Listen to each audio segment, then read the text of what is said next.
Fire! It's firing now. Hello,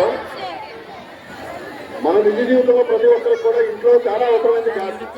దాన్ని మనం ఎంత జాగ్రత్తగా ఉపయోగించుకుంటే అంత యూస్ఫుల్ గా ఉంటుంది. దాన్ని మనం ఎంత మిస్లీడ్ చేస్తే అంత భయంకరమైనటువంటి ప్రమాదాన్ని పడే అవకాశం ఉంటుంది. ఎట్ ది సేమ్ టైం దీని మీద మనకి చిన్న అవగాహన ఉన్నట్లయితే ఎంత ప్రమాదమైనా సరే మనం ఎటువంటి ప్రాబ్లం లేకుండా మన హౌస్ ని ఎటువంటి అగ్ని ప్రమాదానికి గురవకుండా చూసుకోవచ్చు. ఇప్పుడు ఇది ఉంది, గ్యాస్ మండుతుంది, ఓకేనా? దీన్ని చూడంగానే మనకు కలిగే ఫస్ట్ ఫీలింగ్ ఏంటి? బాబాయ్ ఇది పేలిపోతుంది, మన ఇల్లు మొత్తం అయిపోతాం, మనం స్మాష్ అయిపోతామని.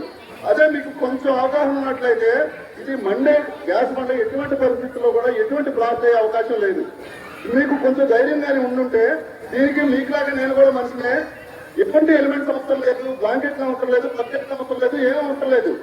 ఎప్పుడైనా సరే ఒక ఫింగర్ తోనే దీన్ని ఆడపచ్చు. ఏ విధంగా అంటే సార్ చెప్పారు, ఫైర్ రావడానికి త్రీ ఎలిమెంట్స్ అనేది కంపల్సరీ. ఇక్కడ ఫ్యూయల్ అంటే గ్యాస్ ఉంది, ఆక్సిజన్ ఉంది, హీట్ ఉంది, మంట వస్తుంది. ఆక్సిజన్ మనకి దీంట్లో ఫ్యూయల్ లోకి ఎంటర్ అవ్వడానికి కనీసం 1 ఇంచ్ గ్యాప్ ఉంటుంది. ఆ గ్యాప్ లో మనం జాగ్రత్తగా చాకచక్యంగా మీరు చేయగలిగితే ఎటువంటి ఇబ్బంది లేకుండా ఈ మంటని పుటా చేయొచ్చు. ఒకసారి చూడండి,